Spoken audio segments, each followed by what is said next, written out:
મિત્રો English vocabulary સિરીઝના આજના 8મા દિવસમાં આપ સૌનું હાર્દિક સ્વાગત છે અને આજે પણ એવા મોસ્ટ ઇમ્પોર્ટન્ટ શબ્દો જે દરરોજ બોલાતા જે શબ્દો છે એ આમ કહેવાય ને કે ડગલે ને પગલે બોલાશે એવા શબ્દો લઈને આવી ગયો છું મિત્રો વધારે સમય ન લેતા શરૂઆત કરીએ આજના સરસ મજાના 15 શબ્દોને જિંદગીમાં ન ભૂલાય એ રીતે યાદ રાખવાના છે શરૂઆત કરીએ એની પહેલા વિડીયો લાઈક શેર અને સબસ્ક્રાઇબનું બટન નથી દબાવ્યું તો સબસ્ક્રાઇબનું બટન દબાવી દેજો પરંતુ મિત્રો તમારા માટે એક સરપ્રાઈઝ છે ટૂંક જ સમયમાં આપું છું જોરદારની સરપ્રાઈઝ પણ એના પહેલા આજના શબ્દો છે સંસ્કૃતિ સંસ્કૃતિ એટલે કે ભાઈ અમારી સંસ્કૃતિ છે ભાઈ તો એને અંગ્રેજીમાં કહેવાય કલ્ચર એના પછી છે વસ્તી વસ્તીને અંગ્રેજીમાં કહેવાય પોપ્યુલેશન એના પછી પૂર આવે અત્યારે વરસાદનો માહોલ ચાલુ તો તમે જુઓ ઘણી બધી જગ્યાએ પૂર છે પંજાબમાં બધી જગ્યાએ પૂર તો એને ફ્લડ કહેવામાં આવે છે ફ્લડ એટલે પૂર પછી વરસાદ વગર ઘણીવાર સૂકો જે દુષ્કાળ પડે છે બરોબર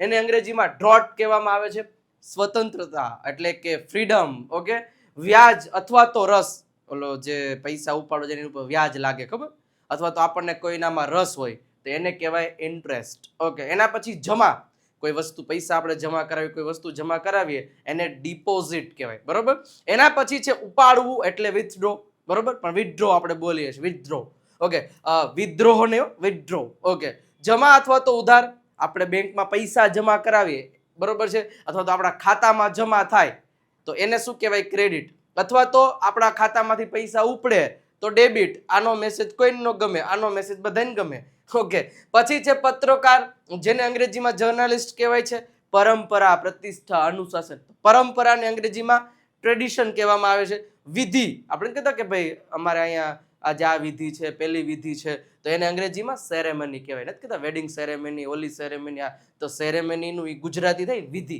આજ ખબર પડી સાચું કહેજો દિલથી કહેજો આજ ખબર પડી ઓકે પછી ટાપુ તમને ખબર છે દરિયાની વચ્ચે કોઈ એક નાનકડો એવો દેશડું એવું કોઈ પણ એવો આઈલેન્ડ કહેવાય ઇઝલેન્ડ નહીં આઈલેન્ડ ઓકે ચલો એના પછી થાકેલો છું તો ટાયર્ડ એકદમ થાકેલો હવે આજના આ 15 શબ્દોને મસ્ત રીતે એક્ઝામ્પલ સાથે શીખીએ કે જિંદગીમાં ન ભૂલાય વિથ ફોટા ઓકે તો શરૂઆત કરીએ એની પહેલા તમને કીધેલી સરપ્રાઈઝ સૌથી પહેલા સરપ્રાઈઝ કેવી લાગી ને એ મને કમેન્ટ સેક્શનમાં કહી દેજો આપું પછી ઓકે મિત્રો સૌ પ્રથમવાર extra dose spoken English series આપણે શરૂ કરવા જઈ રહ્યા છીએ 8 સપ્ટેમ્બર 2025 થી વિજય નાક્યા પરથી વિજય નાક્યા નામની જે આપણી યુટ્યુબ ચેનલ છે ને બીજી મેઇન ત્યાંથી દરરોજ સાંજે 9 વાગે લાઈવ લેવામાં આવશે સાહેબ આ સિરીઝની હું તમને વાત કરી દઉં એક્સ્ટ્રા ડોઝમાં બીજું કાંઈ નહીં ઓનલી પ્રેક્ટિસ જ હશે ઓનલી પ્રેક્ટિસ નો એક્સપ્લેનેશન ઓનલી પ્રેક્ટિસ ને પ્રેક્ટિસ જ તો ખાસ 8 સપ્ટેમ્બર ડેટ યાદ રાખજો હજી સુધી વિજય નાક્યા નામની ચેનલને સબસ્ક્રાઇબ નથી કરી દેજો કારણ કે 8 સપ્ટેમ્બરથી ઓનલી સ્પીકિંગની પ્રેક્ટિસ શરૂ થશે હા તમને અહીંયા મસ્ત મજાની રીતે એવી પીપીટી આવશે કે ઓનલી ઇંગ્લિશ જ બોલે જવાનું એટલે તો આપણે નામ આપ્યું છે એક્સ્ટ્રા ડોઝ એક અલગ પ્રકારનો એક્સ્ટ્રા ડોઝ આપવાનો છે 8 તારીખથી આ સિરીઝ આગામી 15 દિવસ સુધી ચાલશે કેટલા 15 દિવસ સતત દરરોજ સાંજે 9 વાગે અને એ પણ લાઈવ કેદીથી 8 સપ્ટેમ્બરથી તો જોડાઈ જાજો તમારા મિત્રોને પણ શેર કરી દેજો કે ભાઈ 8 સપ્ટેમ્બરથી નવી સિરીઝ વિજય સર લઈને આવી રહ્યા છે આમ જો ડગલે પગલેથી દોડતા કરી દઈશ અંગ્રેજીમાં આ સિરીઝમાંથી તો જોઈન થઈ જાજો ઓકે ચલો આગળ વધીએ સૌથી પહેલું છે કલ્ચર એટલે કે સંસ્કૃતિ આપણી સંસ્કૃતિ છે તમને ખબર જ છે પ્રાચીન સંસ્કૃતિ જે પણ ઘણી બધી સંસ્કૃતિ કહેવાય આપણા ભારતની સંસ્કૃતિ ખૂબ જ પ્રાચીન છે અને તમને ખબર છે કે આપણી આ જે વોકેબ્યુલરી સિરીઝની જે મેઇન વાત શું છે શબ્દોને યાદ કેમ રાખવા ફોટા સાથે એના વાક્યો સાથે કે કલ્ચર કોઈ દિવસ ભૂલાવું ન જોઈએ કલ્ચર એટલે સંસ્કૃતિ પણ આપણું કલ્ચર છે એમ ઓકે તો India's culture is very ancient મતલબ થાય બહુ જ પ્રાચીન બહુ જૂના જમાનાનું ગુજરાતની સંસ્કૃતિ દુનિયામાં પ્રસિદ્ધ છે તો the culture of Gujarat is famous in the world સરસ છે ને ગરબા ને આપણું બધું ફેમસ છે ભાઈ દેશ વિદેશમાં સંસ્કૃતિથી દેશની ઓળખ બને છે a country is identified by the culture સાચી વાત છે ભાઈ ઓકે આપણા તહેવારોમાં સંસ્કૃતિ દેખાય છે our festivals reflect our culture reflect એટલે દેખાય છે દરેક રાજ્યની પોતાની સંસ્કૃતિ હોય છે every state has it own culture હા આપણે ગુજરાતમાં તો કે આપણે ગરબાની મતલબ છે કે આપણું કલ્ચર છે કે આપણે ગરબા વગર તો હાલે જ નહીં ભાઈ, ગમે નાની એવી વાત હોય તો ગરબા, ભાઈ એના વગર મતલબ રૂજવા મને પગ હમણાં આવે જ છે. ઓકે, એના પછી બીજો શબ્દ છે પોપ્યુલેશન એટલે કે વસ્તી. નથી કહેતા કે વસ્તી વધતી જાય છે, તો વસ્તી એટલે થાય પોપ્યુલેશન. ઓકે, ચલો જોઈએ. ભારતની વસ્તી દુનિયામાં બીજી સૌથી વધુ વસ્તી ધરાવતો દેશ આપણો કહી શકાય. તો India's population is the second largest in the world. બીજા નંબરની છે. ઓકે, ચીનમાં હવે લગભગ પહેલા નંબરે આવી ગયા છું, અને આવી ગયા કા, આમ તો આ તો બહુ જૂની વાત થઈ ગઈ. ચીનમાં પણ વસ્તી ખૂબ જ વધુ છે. China has also has a very high population. Population બોલે તો વસ્તી, એ કદાચ ગમે હોય ભારત દેશમાં, પણ આપણે પોપ્યુલેશન એટલે વસ્તી થાય, મને એટલી ખબર પડવી જોઈએ. વસ્તી વધારે હોવાથી બેરોજગારીની સમસ્યા થાય છે. હાઈ પોપ્યુલેશન કોઝિસ એટલે એના કારણે the problem of unemployment. Unemployment એટલે થાય બેરોજગારી, નું ગુજરાત ઇંગ્લિશ થાય અનએમ્પ્લોયમેન્ટ. વસ્તી વધવાથી સંસાધનોની અછત પડે છે. તો an increases in population causes a shortage of resources એટલે કે ઘણી બધી વસ્તુઓની એમ. ગામોમાંથી શહેરમાં વસ્તી સતત વધે છે, તો population is continuously increasing in cities from village. સરસ, તો પોપ્યુલેશન બોલે તો વસ્તી. ત્રીજો શબ્દ છે ફ્લડ એટલે કે પૂર. પૂર આવી ગયું અમારે ત્યાં, અમારા ગામમાં પૂર આવ્યું, પેલાના ગામમાં પૂર આવ્યું, પંજાબમાં પૂર આવ્યું. આ પૂરને અંગ્રેજીમાં ફ્લડ કહેવાય છે. ઓકે, આ વર્ષે ભારે વરસાદથી ઘણા ગામોમાં પૂર આવ્યું. This year heavy rain caused flood. આને ફ્લૂડ વાંચતા ને, ઘણા ફ્લૂડ વાંચે, ફ્લડ્સ ઇન મેની વિલેજીસ. પૂરના કારણે લોકોના ઘર તૂટી ગયા. Because of the flood peoples house collapsed એટલે કે તૂટી ગયા, ભાંગી ગયા, ભૂકો થઈ ગયો એમ.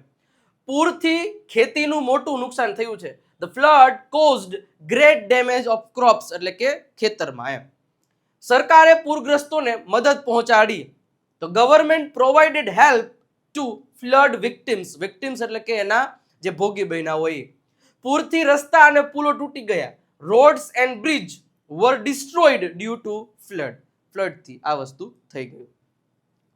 એના પછી છે ડ્રોટ એટલે કે દુષ્કાળ. ભયંકર એવા દુષ્કાળો પડતા હતા પહેલા, બરોબર. આપણે હવે તો મતલબ ભગવાનની દયા છે, પણ ક્યારેક ક્યારેક પડે, ન પડે, પણ આપણે દુષ્કાળને અંગ્રેજીમાં ડ્રોટ કહેવાય. વરસાદ ન પડવાને કારણે ગામમાં દુષ્કાળ પડ્યો. Due to lack of rain. Lack of rain એટલે કે વરસાદની અછત. વરસાદ ન પડવાથી there was a drought in the village. drought બોલે તો શું, તો કે દુષ્કાળ. ઓકે, દુષ્કાળના કારણે ખેતી બગડી ગઈ. Crops were ruined because of drought. દુષ્કાળમાં લોકો અને પશુઓને પાણી મળતું નથી. In drought people and animals don't get water. દુષ્કાળથી ખોરાકની અછત થાય છે. તો drought causes food shortage એટલે કે વરસાદ પાણી ના હોય તો કેવી રીતે ઉગાડવું. સરકારે દુષ્કાળ પીડિત વિસ્તારોમાં મદદ કરી. The government હેલ્પ્ડ drought affected areas. Drought affected areas એટલે થાય દુષ્કાળ પીડિત, જ્યાં દુષ્કાળ પડ્યો છે એવા વિસ્તારો. પાંચમું છે ફ્રીડમ. ફ્રીડમ એટલે સ્વતંત્રતા. એવું નથી કે આપણને દેશમાંથી સ્વતંત્રતા મળી, આપણને ઘણી બધી રીતે સ્વતંત્રતા મળતી હોય છે. ઘણાને ઘરમાંથી મળી હોય, ઘણાને વાંથી મળી હોય, તો અલગ અલગ ચકલાને પાંજરામાંથી મળી હોય, તો એ ફ્રીડમ હતી ને. ફ્રીડમ એટલે સ્વતંત્રતા. સ્વતંત્રતા માણસનો જન્મસિદ્ધ અધિકાર છે. The freedom is a fundamental right of every human. દરેકનો જન્મસિદ્ધ અધિકાર છે. દેશની સ્વતંત્રતા માટે એકતા જરૂરી છે. તો યુનિટી એટલે એકતા is necessary for the freedom of a country. સ્વતંત્રતા વિના જીવન અધૂરું છે. Life is incomplete without freedom. સાચી જ વાત છે ભાઈ. ઓકે, ભારતે 1947માં સ્વતંત્રતા મેળવી. India got freedom in 1947. સ્વતંત્રતા સાથે જવાબદારી પણ આવવી જોઈએ. Freedom should come with responsibility. તો ફ્રીડમ બોલે તો સ્વતંત્રતા. ઓકે, હાલો. એના પછી સાહેબ Dev Satya English grammar book હજી સુધી ઓર્ડર નથી કર્યો, કરી દેજો. નંબર આપેલા છે, કોલ કે મેસેજ કરી અને તમે આ બુકનો ઓર્ડર કરાવી શકો છો. 349 રૂપિયા પ્રાઇસ છે. વહેલા તે પહેલાના ધોરણે મંગાવી લેજો. 35 થી વધારે ટોપિક, 3000 થી વધારે શબ્દો ગુજરાતી અર્થ અને ઉચ્ચાર સાથે આપેલા છે. તો રાસ એની જોવો છો, મંગાવી લેજો. એના પછી છે છઠ્ઠું ઇન્ટરેસ્ટ. ઇન્ટરેસ્ટ એટલે થાય વ્યાજ. બરોબર છે. વ્યાજ દર કેટલો લાગશે ભાઈ? વ્યાજ કેટલું લાગશે? તો ઇન્ટરેસ્ટ, અથવા તો આપણને કોઈનામાં ઇન્ટરેસ્ટ હોય, કોઈ કામ કરવામાં ઇન્ટરેસ્ટ હોય. જોઈએ બેના એક્ઝામ્પલ. મેં બેંકમાંથી લોન લીધી છે જેમાં વ્યાજ આપવું પડશે. I have taken a loan from the bank in which I will have to pay interest. Interest એટલે કે વ્યાજ આપવું પડશે. બેંક વ્યાજની દર વર્ષે ગણતરી કરે છે. The bank calculates interest every year. દર વર્ષે કેલ્ક્યુલેટ કરે છે. મને અંગ્રેજી શીખવામાં ઘણો રસ છે. I have great interest in learning English. મને રસ છે. બાળકોને રમતમાં વધુ રસ પડે છે. Children have more interest in game. તો ઇન્ટરેસ્ટ એટલે કે વ્યાજે થાય ને રસઈ થાય. તેને સંગીતમાં ખૂબ જ રસ છે. He has a lot of interest in music. Okay, સરસ. એના પછી છે ડિપોઝિટ, એટલે કે આપણે પૈસા જમા કરાવવા જાય, અથવા તો આપણે કોઈ ઓફિસ કે કોઈ રેન્ટ ઉપર રાખીએ તો ત્યાં ડિપોઝિટ આપવી પડે. ડિપોઝિટ એટલે પહેલા આપણે પૈસા જમા કરાવવા પડે. ઓકે, તો આ પૈસા જમા કરાવવાને ડિપોઝિટ કર્યું કહેવાય. ઓકે, મેં બેંકમાં પૈસા ડિપોઝિટ એટલે કે જમા કર્યા, તો I deposited money in the bank. મેં દર મહિને થોડી બચત ડિપોઝિટ કરવી જોઈએ. દરેક મહિને થોડી બચત ડિપોઝિટ કરવી જોઈએ, એટલે કે જમા કરવી જોઈએ. સાચી વાત છે. We should deposit some saving every month. દરેક મહિને. બેંકમાં ફિક્સ ડિપોઝિટ પર વ્યાજ મળે છે. You get interest on a fixed deposit in the bank. કેશિયરે મારા ડિપોઝિટની એન્ટ્રી કરી. The cashier made an entry of my deposit. Online બેન્કિંગથી પણ ડિપોઝિટ કરી શકાય છે. તો deposit can also be made through online banking. સરસ રીતે ખબર પડવી જોઈએ. પછી છે વિથડ્રો. વિથડ્રો એટલે કે ઉપાડવું. આપણે એટીએમ માંથી પૈસા ઉપાડીએ છીએ કે બેંકમાંથી ઉપાડીએ એને વિથડ્રો કર્યું, એટલે કે ઉપાડ્યા. બરોબર.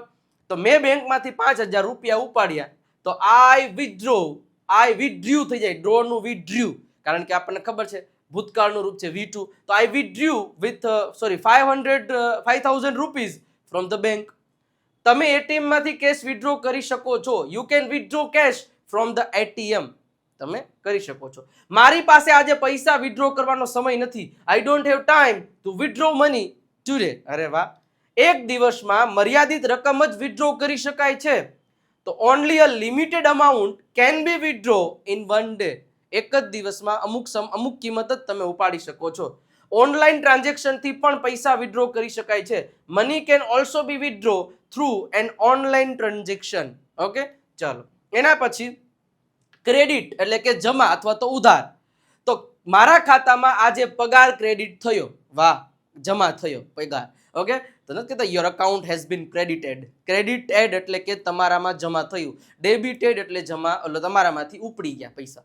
ઓકે, તો તમે જ્યારે ઓલી પાસબુકની એન્ટ્રી કરાવો છો, અથવા તો તમે ટ્રાન્ઝેક્શન જોતા હોય બધું, ત્યારે એમાં આવતું હોય ડિપોઝિટ, ક્રેડિટ અને ડેબિટ. તો ડેબિટ એટલે તમારામાંથી છૂમ, ક્રેડિટ એટલે તમારામાં આવ્યા. ઓકે, મારા ખાતામાં આજે પગાર ક્રેડિટ થયો. My salary was credited to my account today. Okay, બેંકે મારી પાસબુકમાં ક્રેડિટ એન્ટ્રી કરી. The bank made a credit entry in my passbook. Online શોપિંગમાં ઘણીવાર ક્રેડિટ કાર્ડથી ચૂકવણી થાય છે. તો online shopping is often paid through credit card. Credit card એટલે એ જ વસ્તુ થઈ. મારી પાસે આજે ક્રેડિટ બેલેન્સ ઓછું છે. I have a low credit balance today. કંપનીએ કર્મચારીઓના ખાતામાં બોનસ ક્રેડિટ કર્યું. તો કંપની ક્રેડિટેડ એટલે કે એનામાં જમા કર્યું. ક્રેડિટેડ વાળો મેસેજ બધાને બહુ ગમે. Okay, bonus to the employees account. Okay, એનો જ વિરોધી ડેબિટ એટલે કે દેવું, ઉપાડ, તમારા હાથમાં ઉપડી જવું. મારા ખાતામાંથી 2,000 રૂપિયા ડેબિટ થયા. ઓકે, તો 2,000 rupees were debited from my account. બેંકે ચેક દ્વારા રકમ ડેબિટ કર્યું. The bank debited the amount through the cheque. Okay, આજની ખરીદી માટે કાર્ડમાંથી ડેબિટ થયું. Today shopping was debited from the card. પાસબુકમાં ડેબિટ અને ક્રેડિટ બંને એન્ટ્રી દેખાય છે. Both debit and credit entries appear in passbook. ખોટો ટ્રાન્ઝેક્શન થવાથી ખોટી રકમ ડેબિટ થઈ. Due to wrong transaction and incorrect amount was ડેબિટેડ. ઉપડી ગયા, ખબર ન પડી. ઓકે, એના પછી જર્નાલિસ્ટ એટલે કે પત્રકાર. આપણને ખબર છે કે તમે અત્યારે એનો બહુ શું કહેવાય ફાળો છે કે આપણને દરેક વસ્તુ આપણી સુધી પહોંચાડે છે. ઓકે, તો ખાસ આ જે જર્નાલિસ્ટ છે, અને એ બહુ મતલબ કહેવાય ને કે રિસ્કી માણસ, કે સૌથી વધારે રિસ્ક આ લોકો લેતા હોય છે. પત્રકાર સમાજની સમસ્યાને પ્રકાશમાં લાવે છે. The journalist brings social problems into light. પત્રકાર સાચી માહિતીને લોકો સુધી પહોંચાડે છે. A journalist delivers true information to the people. સાચી વાત છે.